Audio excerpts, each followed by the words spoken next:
আল্লাহর কাছে বান্দা কোন আমল করলে হিসেব ছাড়া জান্নাতে যাবে? ভাই, আল্লাহর কাছে হিসেব দিয়ে জান্নাতে যাওয়া কি সহজ কাম না কঠিন কাজ? আরে আল্লাহর কাছে তো অনেক দূরের কথা।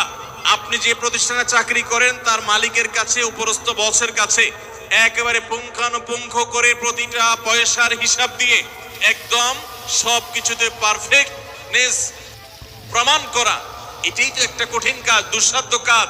সেখানে সারা জীবনের হিসাব আল্লাহর কাছে দিয়ে পাই পাই করে তারপর আপনি জান্নাতে যাবেন, বিষয়টা এত সহজ না।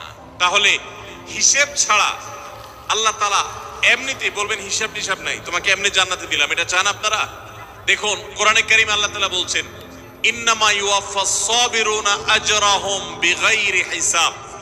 আল্লাহ বিনিময় দেওয়ার ক্ষেত্রে, সওয়াব দেওয়ার ক্ষেত্রে দুনিয়াতে যারা সবরকারী হবে, যারা ধৈর্যশীল হবে, যারা সহিষ্ণু হবে, যারা নিজেকে নিয়ন্ত্রণ করতে পারবে, এই সবরকারীদেরকে আল্লাহ তাআলা হিসেব ছাড়া দিবেন।